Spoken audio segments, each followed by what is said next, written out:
آنگن میں قدموں کی آہٹ سن کر ہم خاموش ہو گئے۔ چند سیکنڈ بعد کستوری ایک اور آدمی کے ساتھ اندر داخل ہوئی۔ وہ آدمی درمیانے قد اور باری برکم جسم کا مالک تھا۔ سر گنجا تھا مگر درمیان میں ایک بالشت بھر لمبی چٹیا سانپ کی طرح لہرا رہی تھی۔ ماتھے پر کشکا لگا ہوا تھا۔ اس نے مخصوص انداز میں دھوتی باندھ رکھی تھی مگر جسم کے بالائی حصے پر کوئی لباس نہیں تھا۔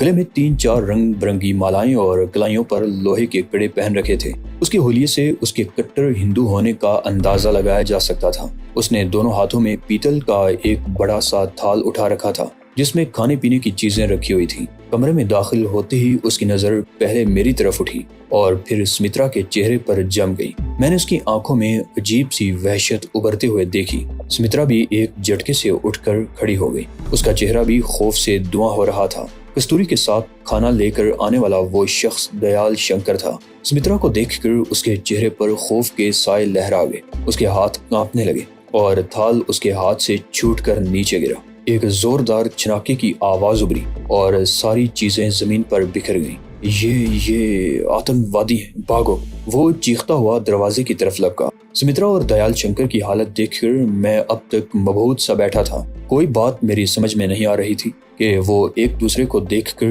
اتنا بدحواس اور خوفزدہ کیوں ہو گئے تھے۔ لیکن جب آتنکوادی یعنی دہشت گرد کہتے ہوئے دروازے کی طرف بھاگا تو میں بھی جیسے ہوش میں آ گیا۔ ناجی، پکڑو اسے، باہر نہ جانے پائے، سمترا چیخی۔ میں اپنی جگہ سے اچھلا اور کسی پرندے کی طرح اڑتا ہوا دیال شنکر سے ٹکرایا، لیکن وہ دھکا دے کر دروازے کے باہر جا گرا اور پھر دوسرے لمحے اس نے اٹھ کر باہر والے دروازے کی طرف دوڑ لگا دی۔ میں بھی اس کے پیچھے لپکا۔ دیال شنکر بیرونی دروازے کے قریب پہنچ چکا تھا۔ میں نے ایک بار پھر چھلانگ لگا دی اور اس کے اوپر گرا۔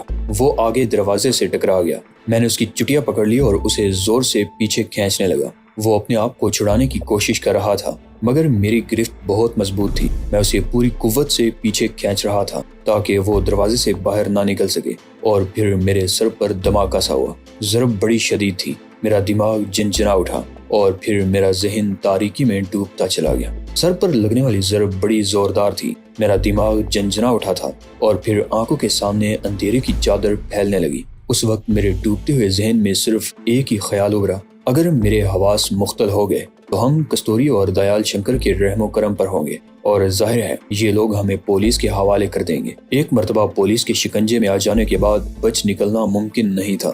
کستوری مجھے عیاشی کی نیت سے یہاں لائی تھی۔ اس نے سمترا کو بھی برداشت کر لیا تھا اور ہمارے لیے کھانا منگوایا تھا۔ کھانا لے کر آنے والا دیال شنکر تھا۔ سمترا اور دیال شنکر پہلے ہی ایک دوسرے کو جانتے تھے اور دیال شنکر ہمیں دہشت گرد کہتے ہوئے چیختا ہوا باہر کی طرف بھاگا تھا۔ سمترا بھی اگر مجھے چیخ کر اسے پکڑنے کو نہ کہتی تو شاید وہ مکان سے باہر نکل چکا ہوتا، لیکن میں نے اسے بیرونی دروازے کے قریب جا لیا اور پھر میرے سر پر زوردار ضرب لگی تھی جس سے میرا دماغ جنجنا اٹھا۔ میں سر کو زور زور سے جھٹکے دینے لگا۔ میں اپنی کوشش میں کامیاب رہا۔ آنکھوں کے سامنے چھانے والی تاریکی چھٹنے لگی۔ میرے حواس بحال ہونے لگے۔ دیال شنکر اب بھی میرے نیچے دبا ہوا تھا اور شاید کستوری مجھے بالوں سے پکڑ کر اس کے اوپر سے کھینچ رہی تھی۔ نیچے دبا ہوا دیال شنکر میری گرفت سے نکل گیا اور وہ اپنے آپ کو دروازے کی طرف گھسیٹنے لگا۔ میرے حواس اب پوری طرح بحال ہو چکے تھے۔ میں نے اپنے آپ کو کستوری کی گرفت سے چھڑانے کے لیے کوہنی سے اس کے پیٹ پر وار کیا۔ وہ کرا اٹھی مگر میرے بال اس کی مٹھی ہی میں جکڑے رہے۔ میں نے کوہنی سے ایک اور ضرب لگائی۔ اس مرتبہ کستوری نے میرے بال چھوڑ دیے اور دوسرے لمحے سمترا نے کستوری کو پکڑ کر میرے اوپر سے کھینچ لیا اور اسے گھسیٹتی ہوئی کمرے کی طرف لے جانے لگی۔ دیال شنکر اب بھی اپنے آپ کو گھسیٹنے کی کوشش کر رہا تھا۔ میں نے ایک بار پھر اس کے بالوں کی چٹیا پکڑ لی اور زور زور سے جھٹکے دینے لگا۔ اس کی پیشانی فرش سے ٹکرا رہی تھی۔ چوٹ لگنے سے ہر مرتبہ وہ کرا اٹھتا۔ ہم مکان کے آنگن میں گلی میں کھلنے والے دروازے کے قریب تھے۔ جس وقت ہم یہاں پہنچے تھے اس وقت گلی اگرچہ سنسان تھی لیکن یہ ضروری نہیں تھا کہ اس طرف سے کسی کا گزر ہی نہ ہو۔ اس وقت شام ہوئی تھی۔ زیادہ سے زیادہ 8 بجے کا وقت ہوگا۔ آس پاس کے مکانوں میں بھی لوگ آباد ہوں گے۔ دیال شنکر کی چیخیں سن کر کسی بھی وقت کوئی آ سکتا تھا اور اس طرح ہمارے لیے مزید خطرات پیدا ہو سکتے تھے۔ دھینگا مشتی میں مجھے جیب سے پستول نکالنے کا موقع مل گیا۔ میں نے پستول کو نال کی طرف سے پکڑا اور اس کا دستہ دیال شنکر کی گنجی کھوپڑی پر رسید کر دیا۔ اس کے منہ سے ایک اور چیخ نکلی جو بتدریج کراہ میں تبدیل ہوتی ہوئی خاموشی میں ڈوب گئی اور اس کے ساتھ ہی دیال شنکر بے حس و حرکت ہو گیا۔ میں ایک جھٹکے سے اٹھ کر کھڑا ہو گیا اور پھر دیال شنکر کی بغلوں میں ہاتھ ڈال کر اسے گھسیٹتا ہوا ایک کمرے کی طرف لے جانے لگا۔ جہاں سے دینگا مشتی کی آواز اور بلیوں کے غرانے جیسی آوازیں آ رہی تھیں۔ دیال شنکر خاصا باری برکم تھا، اسے دینگا مشتی میں میرا سانس پھول گیا تھا اور اسے گھسیٹنے میں بھی مجھے خاصی دشواری پیش آ رہی تھی۔ دروازے کے قریب پہنچ کر میں نے دیال شنکر کو چھوڑ دیا۔ اس کی مجروح پیشانی ایک بار پھر فرش سے ٹکرائی تھی۔ کمرے کے اندر کا منظر دلچسپ بھی تھا اور سنسنی خیز بھی۔ کستوری اور سمترا ایک دوسرے سے گتھم گتھا ہو رہی تھی۔ دونوں کے لباس تار تار ہو چکے تھے، بال چڑیوں کے گھونسلوں کی طرح بکھرے ہوئے تھے۔ وہ دونوں مسہری پر تھیں اور ایک دوسرے کو رگید رہی تھی۔ دونوں کے منہ سے بلیوں کی غراہٹوں جیسی آوازیں سنائی دے رہی تھی۔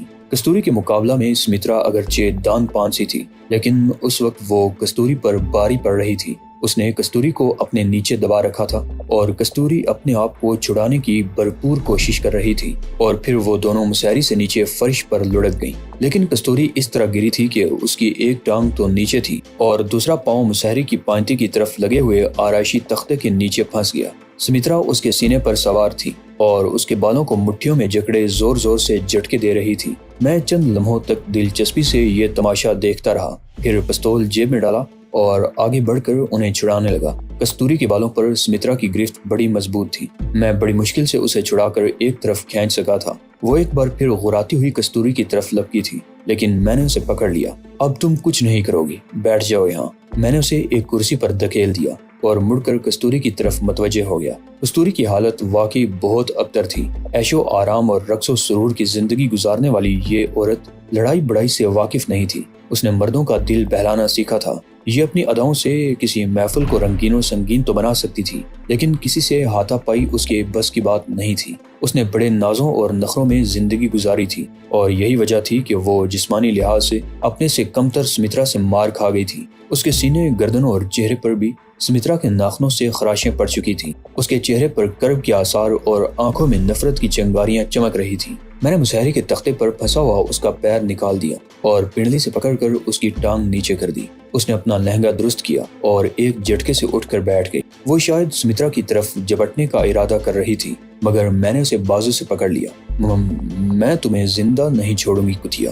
وہ سمترا کی طرف دیکھ کر غرائی اور اپنا بازو ایک جھٹکے سے میری گرفت سے چھڑا لیا۔ سمترا نے بھی اپنی جگہ سے حرکت کی، مگر میں نے اسے بیٹھے رہنے کا اشارہ کیا اور کستوری کی طرف گھوم کر دوبارہ اس کا بازو پکڑ لیا۔ اپنے حواس کو قابو میں رکھو کستوری، میں نے اس کے چہرے پر نظریں جماتے ہوئے قدرے درست لہجے میں کہا۔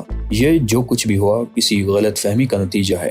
بات کو زیادہ مت بڑھاؤ، ہم اس معاملے کو طے کر سکتے۔ پہلے اس نے مجھ پر حملہ کیا تھا۔ کستوری اپنے بے ربط تنفس پر قابو پانے کی کوشش کرتے ہوئے بولی۔ میں تمہیں اور دیال شنکر کو چھڑا رہی تھی کہ اس کتیا نے مجھ پر حملہ کر دیا۔ میں اسے چھوڑوں گی نہیں۔ میں نے کہا تھا نا کہ یہ کسی غلط فہمی کا نتیجہ ہے۔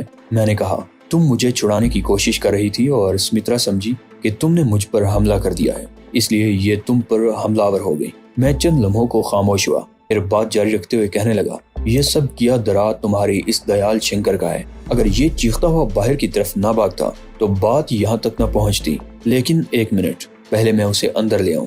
میں نے اٹھ کر دروازے کے قریب بے ہوش پڑے ہوئے دیال شنکر کو گھسیٹ کر کمرے کے فرش پر ڈال دیا۔ کستوری فرش سے اٹھ کر مسہری پر بیٹھ گئی اور انگلی سے اپنے بدن پر لگی ہوئی خراشیں سہلا رہی تھی۔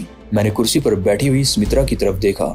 وہ بھی ابتر حالت میں تھی۔ اس کے سینے، گردن اور چہرے پر بھی خراشیں تھیں۔ سینے پر ایک لمبی خراش سے خون بھی رس رہا تھا۔ وہ بھی خونخوار نظروں سے کستوری کی طرف دیکھ رہی تھی۔ یہ کون ہے؟ میں نے کستوری کی طرف دیکھتے ہوئے دیال شنکر کی طرف اشارہ کیا۔ میں نے اسے زندگی میں پہلی مرتبہ دیکھا ہے۔ یہ مجھے دیکھتے ہی دہشت گرد کہتے ہوئے باہر کیوں دوڑا تھا؟ دیال شنکر یہاں جین مندر کا پجاری ہے، کستوری نے جواب دیا۔ اس نے تمہارے بارے میں غلط نہیں کہا تھا۔ وہ راجستھان میں جین مندروں میں گھومتا رہتا ہے۔ ہو سکتا ہے اس نے تمہیں ماؤنٹ ایو یا کسی اور جگہ دیکھا اور یہاں دیکھتے ہی اس نے تمہیں پہچان لیا۔ کیا کہنا چاہتی ہو تم؟ میں نے کستوری کے چہرے پر نظریں جما دی۔ میرے جسم میں سنسنی کی لہریں سی دوڑ رہی تھیں۔ یہی کہ تم آتنکوادی ہو، کستوری نے پرسکون لہجے میں جواب دیا۔ بس تمہارے ساتھ سفر کرنے کے تھوڑی دیر بعد میں نے تمہاری باتوں سے تمہارے بارے میں اندازہ لگا لیا تھا کہ تم اپنی اصلیت چھپانے کی کوشش کر رہے ہو۔ مجھے شبہ تھا کہ تم کوئی سنگین جرم کر کے بھاگے ہوئے ہو۔ یہ بات تو میرے وہم و گمان میں بھی نہیں تھی کہ تم وہی آتنکوادی ہو سکتے ہو جس نے پچھلے کئی مہینوں سے تباہی پھیلا رکھی ہے اور پولیس کو انگلیوں پر نچا رکھا ہے۔ مگر دیال شنکر نے تمہیں پہچان لیا اور وہ خوفزدہ ہو کر اور تم اس کے پیچھے دوڑے تو مجھے یقین ہو گیا کہ تم واقعی آتنکوادی ہو۔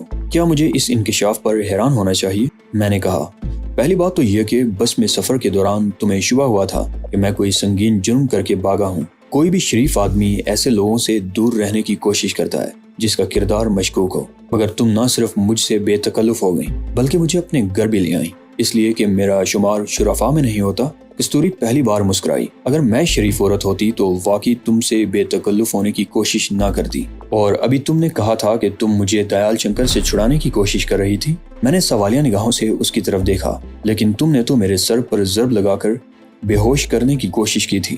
میرے بارے میں انکشاف ہونے کے بعد تمہیں تو خوف زدہ ہونا چاہیے تھا۔ یہ درست ہے کہ میں نے تمہیں دیال شنکر سے چھڑانے کی کوشش کی تھی، لیکن وہ ضرب میں نے تمہارے سر پر نہیں لگائی تھی۔ وہ چوٹ تو میں نے دیال شنکر کے سر پر لگانا چاہی تھی، لیکن تمہارا سر زد میں آ گیا، کستوری نے کہا اور چند لمحوں کی خاموشی کے بعد بولی، میں نے بس میں تمہاری باتوں سے اندازہ لگا کر تمہیں پھانسنے کی کوشش کی تھی، اور میرا خیال تھا کہ تم بھی عام مردوں کی طرح میرے حسن کے جال میں پھنس گئے ہو، لیکن مجھے معلوم نہیں تھا کہ تم مجھے بیوقوف بنانے کی کوشش کر رہے ہو۔ تم مجھے کیوں پھانسنا چاہتی تھی؟ میں نے پوچھا۔ پہلی بات تو یہ کہ میں تمہاری وجاہت سے متاثر ہوئی تھی، اور میرا دل بے اختیار یہ چاہا تھا کہ کم از کم ایک رات تمہارے ساتھ بسر کروں، اور جب تم نے یہ بتایا کہ یہاں تمہارا کوئی ٹھکانہ نہیں ہے تو میں نے فوراً ہی تمہیں اپنے ساتھ چلنے کی پیشکش کر دی تھی۔ کستوری نے بلا جھجک وہ اصل بات بتا دی جو اس کے دل میں تھی۔ اس نے ذرا بھی شرم و حیا محسوس نہیں کی تھی۔ دوسری بات، وہ میری طرف دیکھتے ہوئے بولی، میں تم سے ایک اور کام بھی لینا چاہتی تھی۔ تمہارے بارے میں مجھے شبہ ہو چکا تھا کہ تم کوئی سنگین جرم کر کے بھاگے ہوئے ہو اور تمہیں پناہ کی تلاش ہے۔ میں نے اسی وقت طے کر لیا تھا کہ تمہیں اپنے حسن و شباب کے جال میں پھنسا کر اپنے پاس روکے رکھوں گی، اور پھر تمہیں اس کام کے لیے بھی آمادہ کر لوں گی جس کے لیے مجھے عرصہ سے تم جیسے آدمی کی تلاش تھی۔ میرا خیال تھا کہ تم لالچ اور دباؤ میں آ کر میرے اشاروں پر چلتے رہو گے، لیکن مجھے کیا معلوم تھا کہ میں ہی آخر تک بے وقوف بنتی رہی ہوں۔ وہ چند لمحوں کو خاموش ہوئی، پھر کہنے لگی، تمہارے ساتھ یہ حرافہ بھی مکان میں آ گئی تو میں کچھ پریشان ہو گئی، مگر تم نے کہا کہ یہ ہمارے معاملات میں مداخلت نہیں کرے گی اور ایک کمرے میں پڑی رہے گی۔ میں خاموش ہو گئی تھی، اور میں نے اسی وقت طے کر لیا تھا کہ اسے کل ہی مندر لے جا کر غائب کرا دوں گی۔ یہاں کے مندروں میں پجاریوں کے روپ میں مگر مچھ رہتے ہیں جو اس جیسی حسین لڑکیوں کو سالم نگل جاتے ہیں۔ مندر کے پجاری اسے اس طرح غائب کرتے کہ زندگی بھر اس کا سراغ نہ ملتا۔ جب دیال شنکر نے ہمیں دہشت گرد کہا تھا تو تمہیں خوف محسوس نہیں ہوا تھا؟ میں نے پوچھا۔ خوف تو ضرور محسوس ہوا تھا، مگر میں نے فوراً ہی تمہارا ساتھ دینے کا فیصلہ کر لیا تھا۔ اس نے مسکرانے کی کوشش کرتے ہوئے کہا، میں اپنے کام کے لیے کسی مقامی آدمی سے بھی مدد لے سکتی تھی۔ یہاں کے بڑے بڑے غنڈے اور بدماش میرے ایک اشارے پر میرے پیر چاٹنے پر مجبور ہو جاتے، مگر میں انہیں قابل اعتماد نہیں سمجھتی۔ میں کئی مرتبہ پہلے بھی دھوکہ کھا چکی ہوں، جبکہ تمہارے بارے میں میرا خیال تھا کہ تم ایسا نہیں کرو گے، کیونکہ تم خود جان کے خوف میں مبتلا ہو۔ زیادہ سے زیادہ یہ ہوتا کہ تم مجھے چھوڑ کر چلے جاتے اور مجھے زیادہ افسوس نہ ہوتا۔ میں یہی سمجھتی تم اپنے آپ کو بچا کر بھاگ گئے ہو، میرے ساتھ کوئی دھوکہ نہیں ہوا۔ ہماری حقیقت جان لینے کے بعد کیا اب بھی تم یہی سمجھتی ہو ہم تمہیں کوئی نقصان نہیں پہنچائیں گے؟ میں نے اس کے چہرے پر نظریں جماتے ہوئے کہا، کوئی بھی خطرناک مجرم اپنا راز فاش ہو جانے کے بعد پہلے سے زیادہ خطرناک ہو جاتا ہے، اور وہ ہر اس شخص کو موت کے گھاٹ اتار دیتا ہے جو اس کے راز سے واقف ہو چکا ہو، لیکن تم میرے ساتھ ایسا نہیں کرو گے۔ کستوری نے میری بات کاٹ دی۔ اس کے ہونٹوں پر ایک بار پھر خفیف سی مسکراہٹ آ گئی۔ اگر تم مجھے موت کے گھاٹ اتارنا چاہو تو میں تمہیں روک نہیں سکتی، مگر تم ایسا نہیں کرو گے اس لیے کہ تم بے وقوف نہیں ہو۔ کیا مطلب؟ میں نے اسے گھورا۔ سیدھی سی بات ہے۔ اس کے ہونٹوں کی مسکراہٹ گہری ہو گئی۔ تم اس وقت موسٹ وانٹیڈ ہو، تمہارے چرچے ہر طرف ہیں، اخبارات میں ہر وقت تمہارے بارے میں کچھ نہ کچھ چھپتا رہتا ہے۔ کسی مجرم کی تلاش کے لیے شاید ہی کبھی اتنے وسائل بروئے کار لائے گئے ہوں جتنے تمہارے لیے ہو رہے ہیں۔ راجستھان سے باہر جانے والے تمام راستوں پر پہرے بٹھا دیے گئے ہیں۔ ہر قصبے، ہر شہر اور ہر شاہراہ پر تمہاری تلاش میں چیکنگ ہو رہی ہے، اور تمہاری خوش قسمتی ہے کہ اب تک بچتے رہے ہو، اور اس کی وجہ شاید یہ ہے کہ تم موقع شناس ہو، وقت کی نبض پر تمہارا ہاتھ ہے۔ حیرت انگیز طور پر تم لوگوں کا اعتماد حاصل کر لیتے ہو، اور اس سے زیادہ حیرت کی بات یہ ہے کہ تمہارے بارے میں سب کچھ جان لینے کے بعد بھی لوگ اپنی جان کی پرواہ کیے بغیر تمہیں پناہ دے دیتے ہیں۔ ایسی صلاحیتیں بہت کم لوگوں میں ہوتی ہیں جو دشمن کو بھی اپنا گرویدہ اور ہمدرد بنا لیتے ہیں اور پھر موقع ملتے ہی ان سے بھی پیچھا چھڑا لیتے ہیں۔ تم بھی یہی کرتے رہے ہو۔ وہ چند لمحوں کو خاموش ہوئی، پھر بات جاری رکھتے ہوئے کہنے لگی، تم اب تک بہت ذہانت کا ثبوت دیتے رہے ہو، لیکن میرے خیال میں تم سے کچھ غلطیاں سرزد ہوتی رہی ہیں اور تم میں ان غلطیوں کی اصلاح کر لینے کی بھی صلاحیت موجود ہے۔ حیرت انگیز، میں نے دلچسپ نظروں سے اس کی طرف دیکھا۔ تم نے یہ کیسے سمجھ لیا کہ میں غلطیاں بھی کرتا رہا ہوں؟ اخبارات، کستوری نے جواب دیا۔ اخبارات تمہارے بارے میں معمولی سے معمولی باتیں بھی چھاپتے رہتے ہیں۔ ہر اخبار اپنی اشاعت بڑھانے کے لیے تمہارے بارے میں ہر روز کوئی نہ کوئی جھوٹی سچی کہانی چھاپنا ضروری سمجھتا ہے۔ تمہارے بارے میں ایسے ہی اخبارات کی فراہم کردہ اطلاعات پر کئی بے گناہ نوجوان تمہارے شعبے میں پکڑے گئے اور انہیں تشدد کا نشانہ بنایا گیا۔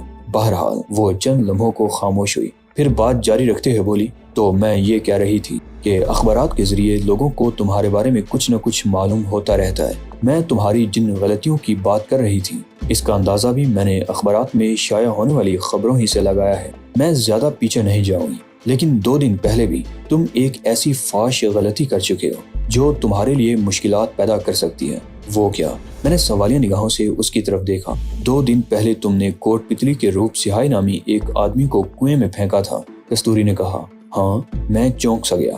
یہ درست ہے، لیکن یہ واقعی میری غلطی تھی۔ وہ بہت اچھا آدمی تھا، اس نے ہمیں پناہ دی تھی، یہ جانے بغیر کہ میں کون ہوں۔ لیکن اس کا ایک ملازم رانا زمبیر سنگھ ہمارے چکر میں پڑ گیا تھا، اسے ہم پر شبہ ہو گیا تھا اور وہ ہمارے بارے میں معلومات حاصل کرنے کے لیے ماؤنٹ ایو تک پہنچ گیا تھا اور پھر اس نے مجھے قابو میں کرنے کی کوشش کی تھی۔ اس کے فوراً ہی بعد روپ سہائی ہمیں اپنی گاؤں والی حویلی میں لے آیا۔ اسے معلوم نہیں تھا کہ رانا میرے ہاتھوں مارا گیا ہے۔ وہ ہمیں ممکنہ پریشانی سے بچانا چاہتا تھا، لیکن وہ خود پولیس کے چکر میں پھنس گیا تھا۔ پولیس اسے رانا زمبیر سنگھ کے قتل کے بارے میں پوچھ گچھ کرنا چاہتی تھی۔ مجھے اندیشہ تھا کہ بات وہیں تک محدود نہیں رہے گی اور اس تفتیش میں ہمارا بھی نام آئے گا، اس لیے میں نے روپ سہائی کو قتل کر کے وہاں سے بھاگنے کا فیصلہ کر دیا۔ یہاں مجھ سے ایک غلطی ہو گئی۔ روپ سہائی کو جان سے مارنے کی کوئی ضرورت نہیں تھی، ہم اسے دھوکہ دے کر بھی وہاں سے نکل سکتے تھے۔ اور پھر دوسری غلطی یہ ہوئی کہ جب ہم اسے کنویں میں پھینک رہے تھے تو اس کے کارندے نے ہمیں دیکھ لیا۔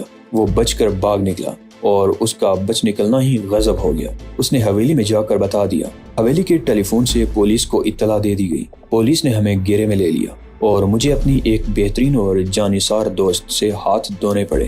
وہ پولیس کی گولیوں کا نشانہ بن گئی۔ میں ایک بار پھر چند لمحوں کو خاموش ہو گیا اور اس کے چہرے پر نظریں جماتے ہوئے بولا، میں تمہاری ذہانت کی داد دیتا ہوں کہ اخبارات میں شائع ہونے والی خبروں سے تم نے میرے بارے میں بالکل درست اندازے قائم کیے ہیں۔